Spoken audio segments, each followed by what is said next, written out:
Friends, welcome to Telugu all in one channel. ఈరోజు మన ఛానల్లో దిబ్బ రొట్టిని ఎలా తయారు చేసుకోవాలి, దీన్నే ఊతప్పం అని కూడా అంటారు కొన్ని ఏరియాలో. దీన్ని ఎలా ప్రిపేర్ చేసుకోవాలి, దేంతో ప్రిపేర్ చేసుకోవాలో మీకు ఈజీగా చెప్తాను నేను. దీనికి కావాల్సింది ఏం లేదండి, మనం ఇడ్లీ రుబ్బుకుంటాం కదా, ఇడ్లీ రుబ్బుతోనే దిబ్బ రొట్టె వస్తుంది. దీనికి సపరేట్గా ప్రిపరేషన్ అది ఏం అవసరం లేదు. మనం డైలీ ఇడ్లీ చేసుకొని బోర్ కొడుతూ ఉంటుంది కదా, అలాంటి టైంలో డిఫరెంట్గా పిల్లలు డైలీ ఇడ్లీ పెడుతుంటే 2 days తిని 3rd day అయిష్టంగా ఉంటారు. సో అలాంటి టైంలో ఇలాంటివి చేసి పెడితే వాళ్ళు చాలా ఇంట్రెస్ట్గా తినడానికి కూడా ఇష్టపడుతూ ఉంటారు. దీన్ని ఎలా చేసుకోవాలంటే, రొట్టె చేసుకోవడానికి ఇలా దల్సరిగా ఉన్న కళాయిలనే వాడాలి. ఇలాంటి కళాయిలు వాడడం వల్ల ఏంటంటే అడుగు పట్టకుండా నీట్గా వస్తుంది.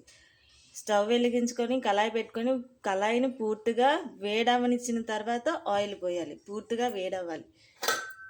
బాగా వేడైన తర్వాత 1 స్పూన్ ఆయిల్ పోయాలి. 1 స్పూన్ ఆయిల్ పోసి మంటని మీడియం ఫ్లేమ్లో పెట్టి ఫ్లేమ్ని స్లిమ్లో పెట్టేసి అప్పుడు మనం వేసుకోవాలి.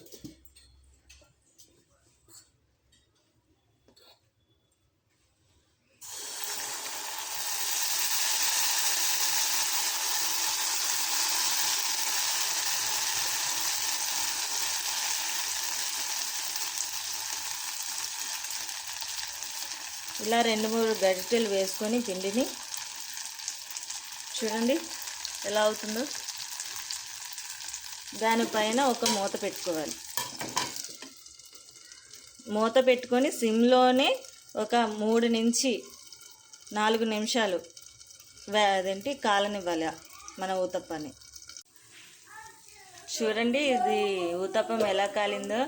చుట్టూ కూడా బ్రౌన్ కలర్గా అయింది. ఇలా బ్రౌన్ కలర్గా అయితే మనకి కాలిపోయినట్టు. పైన కూడా రుబ్బు పచ్చిగా ఉండకుండా ఆల్మోస్ట్ కుక్ అయిపోయినట్టు వస్తుంది. అలాంటి టైంలో మనం ఏం చేయాలంటే, చూడండి ఎంత ఈజీగా వదిలేసిందో. కళాయి వేడెక్కిన తర్వాత వేసుకుంటే ఊతప్పం ఇలా అడుగు పట్టకుండా ఈజీగా వదిలేస్తుంది.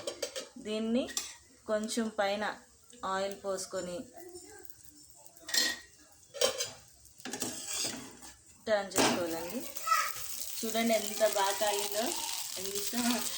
చూడటానికే చాలా అట్రాక్టివ్గా ఉంది.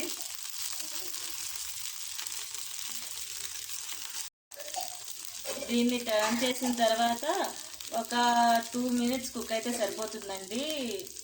తర్వాత తీసి సర్వ్ చేసేసుకోవడమే. మళ్ళీ రెండో వైపు కూడా కాలింది, టర్న్ చేసి చూపిస్తాను. అబ్బా చూడండి ఎంత బాగా వదిలేస్తుందో. చూడండి ఎంత బాగా కాలిందో.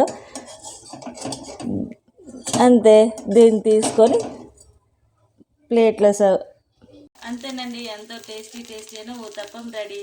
మీరు ఒకసారి ట్రై చేయండి. ట్రై చేసి తిని ఎలా ఉందో కామెంట్ చేయండి. ట్రై చేసే ముందు ఒకసారి నా ఛానల్ని సబ్స్క్రైబ్ చేసుకోండి, బెల్ని క్లిక్ చేయండి. ఓకే, చూడండి ఎంతో టేస్టీ అయిన ఊతప్పం రెడీ. ఇది నిజంగా చాలా స్పాంజీగా ఉంటుందండి, అండ్ చాలా టేస్టీగా కూడా ఉంటుంది, డిఫరెంట్గా కూడా ఉంటుంది. పిల్లలు కూడా చాలా ఇష్టపడతారు తినడానికి.